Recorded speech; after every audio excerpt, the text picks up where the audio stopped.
It's been over 3 months since Xbox made the controversial decision to bring former exclusives like Sea of Thieves, Grounded, Pentiment, and Hi-Fi Rush to rival platforms. And it was a decision that made a lot of people mad. People were pissed. People were making videos saying that they were done with Xbox, that they felt betrayed, that they were leaving the fandom. It was a pretty crazy time, even compared to all of the other crazy stuff that we've had to put up with as Xbox fans. The Red Ring of Death, the whole Xbox One generation. Listen, sometimes these things just happen. Xbox does something controversial, then people are like, oh, Xbox sucks, I'm done with Xbox. And then people forget about it, and then they do something else, and they're like, oh, Xbox sucks. It's like a whole cycle. But like I said, now we're a few months removed from that decision to port their games over to other platforms, and the results are in. And it looks like Xbox may have been right all along. What's up, y'all? I'm Ray, and this is my channel, Xbox Ready, where we talk everything going on in the world of Xbox. And today we're going to be talking about how Xbox's huge gamble to bring their games to rival platforms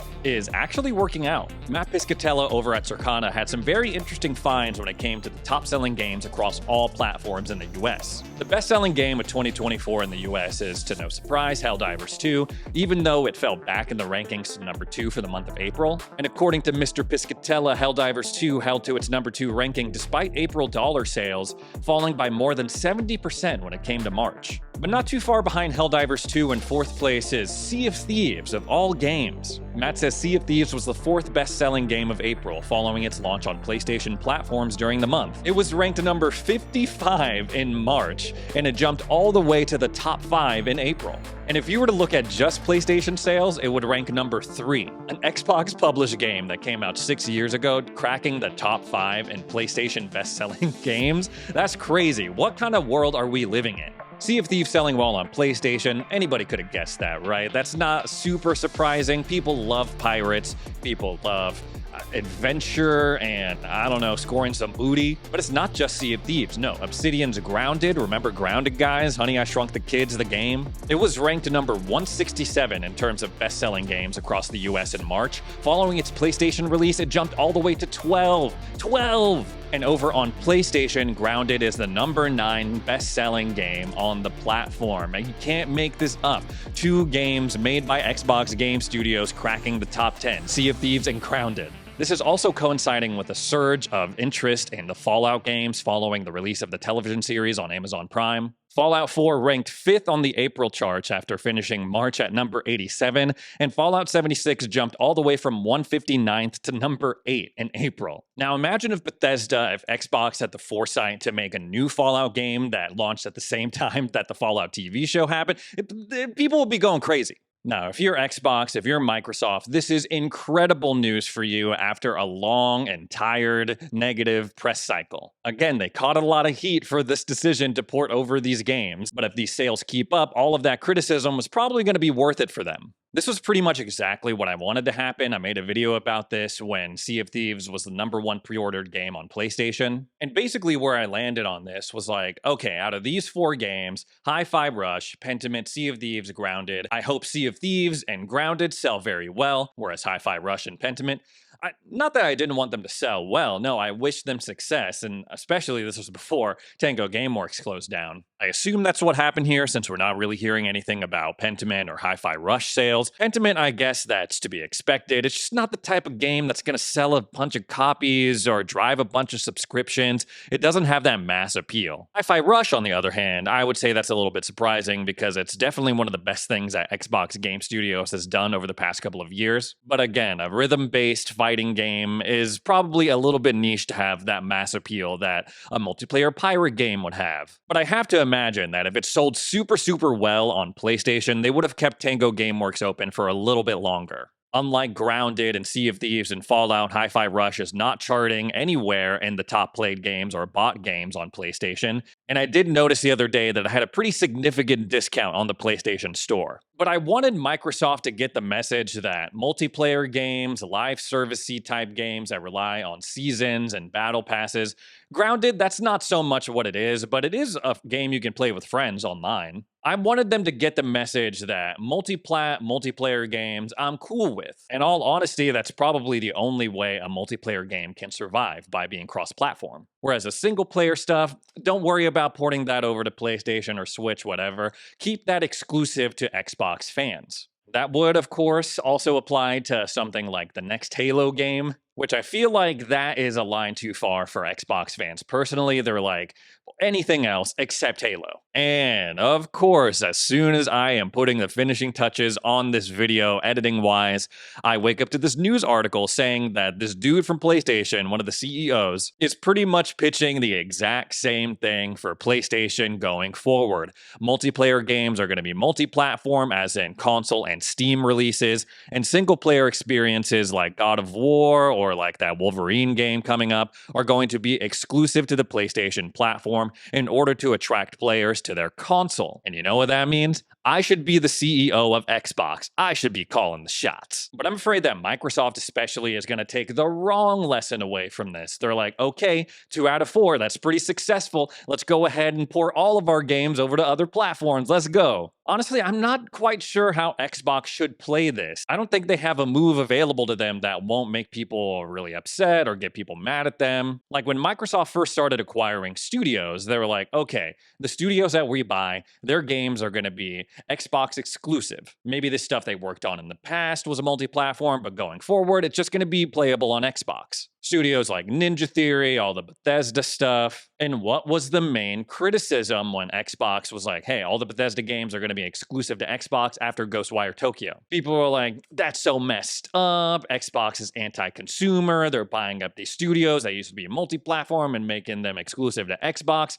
Now they're kind of changing their mind. Now they're kind of being a little bit more flexible with it. And people are like, man, Xbox is stupid. They're failures. It's like, what do you want? What do you actually want? I can tell you what I want. I just want answers. I want consistency. Like, if they want to go multi-platform, just tell us. If they want to make things exclusive, just tell us. This kind of back and forth, will they, won't they, it's getting tiring. For example, we're apparently going to see a first look at the new Doom game, Doom: The Dark Ages, at this summer showcase in a couple of weeks. And that's badass. An Xbox Game Studios published Doom game, let's go. Tom Henderson from Insider Gaming said, last year I heard of early details of the next entry into the Doom franchise, which was described to me as a medieval-inspired Doom world. While that doesn't necessarily give much information to go on, Year Zero, The Dark Ages, and Medieval Inspired starts to paint a vivid picture of where the series would be going next. Perhaps we'll take more of an early look at the Doomslayer's life during the medieval times, a prequel of sorts. It's apparently been in development for 4 years, so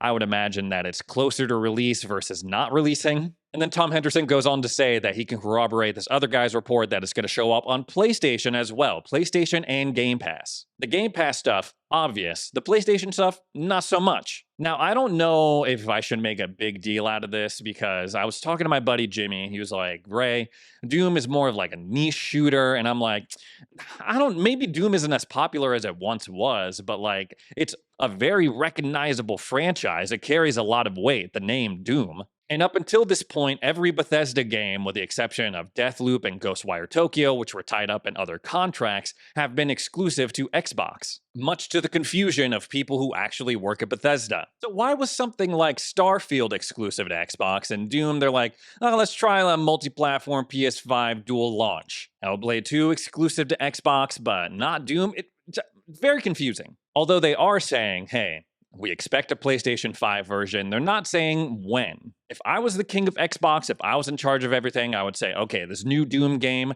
it's only going to be playable on Xbox for a year, maybe even 2 years, and then afterwards it's going to come to PlayStation. 2 years might be a little too late, but they're literally seeing right now with Sea of Thieves that a 6-year-old game could have a surge in sales all the way to the top 5. I think that's a fair compromise for everyone. If you're a diehard Xbox fan, you have your Xbox, you have Game Pass, you play it, a couple of years go by, what do you care if other people play it on other platforms? Xbox is also apparently teaming up with the founders of Rocksteady Games, their new studio, for a new action AAA game. Now, this is going to join a long list of AAA games that Xbox Game Studios has in production right now or in development. Rocksteady Games, of course, are best known for their work on the Arkham series. And the people who helped found that studio have started their own thing, 100 Star Studio. There's not much information about what they're working on, but according to their website, their ethos is creating a small team of only 100 industry veterans and emerging talents who are committed to crafting cutting-edge gaming experiences that inspire and captivate players worldwide.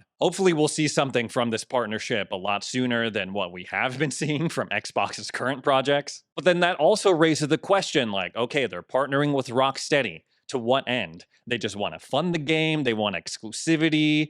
How are they going to handle this going forward? Are they going to bankroll the project and be like, yeah, it's okay, make a PlayStation version of it as well? As a fan that follows Xbox closely, there are just way too many questions. They need to be transparent with us, as transparent as possible, on June 9th when they have the Xbox showcase. You can make the argument, though, that it's all Activision's fault. You see, it used to be back in the day when Xbox or Microsoft acquired a studio, it was totally cool to make their stuff exclusive to the Xbox platform. But then Microsoft was like, yo, guys, let's do something crazy. Let's go for the big fish. Let's get Activision Blizzard. And it was made very clear right off the bat that if Microsoft had any inkling of making games like Call of Duty or Diablo Xbox exclusive, you can only play them on the Xbox platform, that the deal was not going to be approved. And so now they're stuck in this awkward position, again, of, okay, some games exclusive, other games not. But you better believe if they could, they would have made it Xbox exclusive. And with Xbox trying to gear themselves up to be more of like a games publisher, games distributor, have like this weird next-gen console where you can have multiple storefronts on it, I believe they're going to want to buy more studios and more publishers. And no way is any government in the world going to let that slide if they decide to make all of their stuff exclusive to either Xbox as a console or Game Pass. Speaking of Game Pass, Call of Duty Black Ops 6, we talked about this a little bit in another video, but it's been officially confirmed that it's going to be added to Game Pass the day it releases. It's not a rumor anymore, it's not a leak, it's not just people guessing or assuming. No, Xbox themselves officially announced it on the Xbox Wire. We're excited to confirm that Game Pass members will be able to jump into Call of Duty Black Ops 6 on day one with Game Pass. They don't mention anything about the rumored price increase that would come along with Call of Duty's addition to the Game Pass library. They just say that more details are to be shared soon at the Call of Duty Direct following the Xbox showcase. Now, this is interesting for a number of reasons. Game Pass is making the case, now that they're adding Call of Duty games day one, that it's the best and most affordable way to try out new Call of Duty experiences. No longer will you have to shell out $70 every time that Activision decides to ship one of these games. I'm also very curious to see how Sony handles this. Call of Duty year in, year out is one of PlayStation's top performers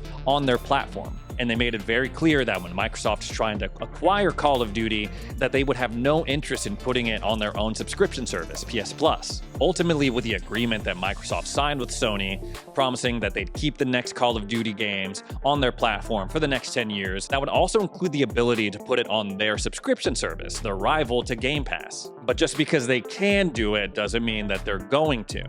But I can't imagine PlayStation 5 owners are going to be super happy knowing that they got to pay full price for Black Ops 6 when people on Xbox with their Game Pass subscriptions are playing it for a fraction of the price. Anyways, guys, that's all the Xbox stuff I have to talk about today. Thanks so much for joining me for another edition of Xbox Ready. If you made it this far into the video, consider subscribing. Set your notifications to be alerted whenever I post a video. The showcase is coming up in just a couple of weeks. Me and Jimmy are hitting up Summer Games Fest, IGN Live, and the Xbox Bethesda Showcase, so stay tuned to hear our thoughts. Thanks again for watching, and we'll see you in the next video.